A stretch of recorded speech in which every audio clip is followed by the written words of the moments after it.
그다음에 그 전립선 그 비증과 관계돼 가지고 뭐 보람된 일이 있나요?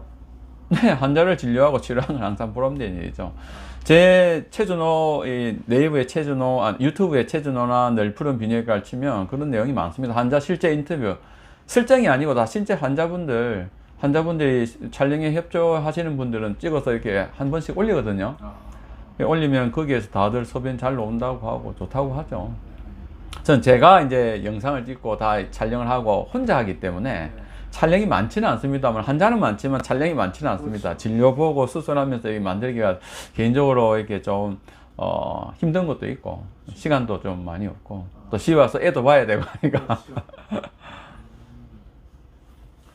지금 저 그 뭐 최준호 비뇨기과 널푸른 비뇨기과. 널푸른 비뇨기과. 네, 네. 특별한 노하우가 있나요? 뭐 노하우는 뭐 열심히 공부하고 네. 예, 수술에 대해서 연구도 많이 하고 네. 또 적어도 1년에 한두 번은 꼭 해외 학회에 꼭 참석합니다. 뭐 놀러 간다고 생각하는 분들도 있는데 여러 가지 목적이 있죠. 실제로 바람을 쐬는 것도 있지만 실제로 이제 가서 세계 탑 교수들이 서전들이 와서 강의도 하고 들어보면 뭐 하나라도 하나씩 딱 얻는 게 있습니다. 예, 배우는 것도 있고 실제로 그런 인연으로 저희 병원에 오신 교수님들도 많이 있고 병원에 오신 사진들도 많이 있는데 그냥 뭐 광고하듯이 찍은 게 아니고요. 다 친하고 이제 이메일로 서로 의견을 주고받는 그런 사이고 그냥 배우기 위해서 가는 거죠. 까먹는데요. 레버리스라는 수술을 하게 되면은 정부 지원 의료보험이 되나요? 의료보험이 다 의료보험 됩니다. 우리나라에 의료보험이 안 되는 수술은 없습니다. 모든 수술은 다 의료보험이 됩니다. 그러면 이제 만약에 보통 환자들이 부담되는 비용이 얼마쯤 되나요? 70만 원 정도 됩니다. 70만 원. 예, 예. 70만 원 되고 나머지 이제 의료보험으로 다 되는 거죠? 그렇죠. 다 됐죠. 그러니까 원래는 정상으로 치면 한 몇백만 원 되나요? 그렇죠. 아니, 그러지 않죠. 정부에서 모든 우리나라 의료 시스템 환자가 내는 돈 30%만 내요. 환자가 30%를 내고, 수술뿐 아니라 선생님이 병원에 와서 진료를 보고 3천을 내잖아요. 네. 그럼 정부에서 70%를 병원에 주는 거예요. 우리나라 의료 시스템은 환자는 30%만 내는, 쉽게 얘기하면 30% 내고 정부가 70%를 그 병원에 주는 거예요. 선생님이 약국에서 약을 사잖아요. 10,000원 주고 약을 사잖아요. 그럼 또 70%가 약국에 또 정부에서 70%를 약국에 줘요. 그러니까 우리나라에서는 모든 환자들은 진료 보는데 30%, 약 사는데 30%만 낸다고 보시면 돼요. 그래서 의료보험 재정이라고 하는 게 뭐냐면 정부에서 우리나라 환자들을 이제 진료를 잘 받게 하기 위해서 국가 재정으로 나머지 금액에 대해서 손실을 병원과 약국에 보존해 주는 거예요. 우리나라 좋은 나라입니다. 그런 면에서. 미국이나 이런 데는 아파도 병원 못 가고 죽잖아요. 코로나 사태만 보세요. 국가에서 그걸 수용할 수 없고 환자가 기하급수적으로 늘어나니까 자가격리하다 많이 죽잖아요. 우리나라는 지금 어떻게 하고 있습니까? 아프면 무료 진료를 하잖아요. 전염병에 있어서는 국가에서 나서서 이렇게 치료하지 않으면 좀 돈이 없는 분들은 치료 못 죽잖아요.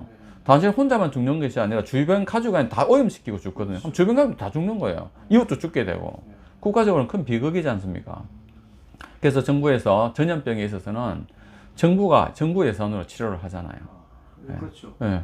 그게 우리가 부응하기 위해서는 사회적인 거리두기를 해야죠. 환자가 적게 생겨야지 종합병원에서 그 환자를 수용할 수 있겠죠. 환자가 너무 많이 생기면 종합병원에서 그 환자를 수용할 수 있을까요? 수용을 못 합니다. 병실이 없으니까. 그럼 그 환자들은 어떻게 될까요?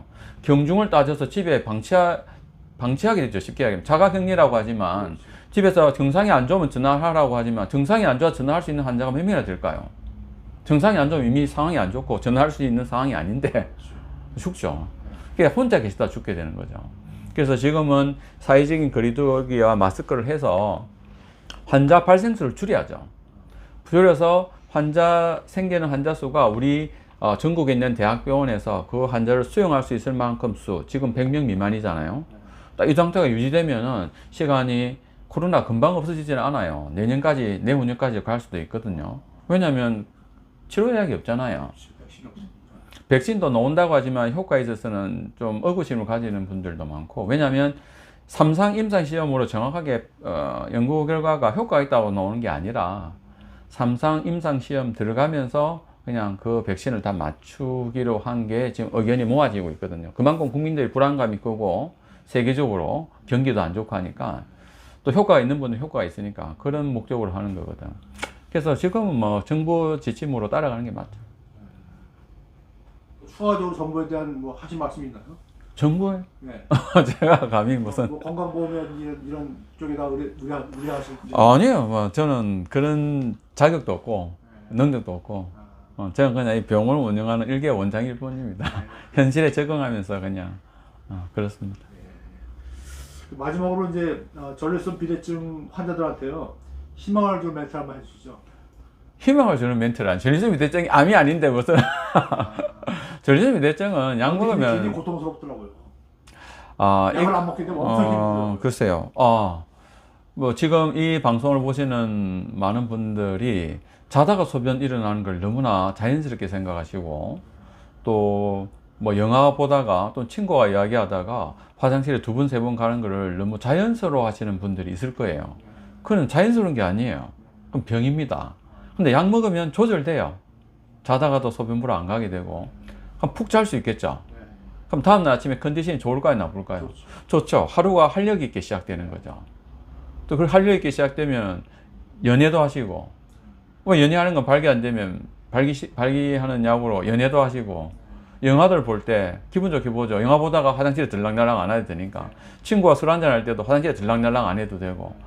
우리나라에는 많은 좋은 약들이 있고 치료 방법이 다 있습니다. 혼자 고통받지 마시고 남들하고 다른 안 좋은 증상이 있으면 병원에 와서 진료보시면 해결책이 있습니다. 그 말은 드리고 싶네요. 감사합니다. 네, 감사합니다.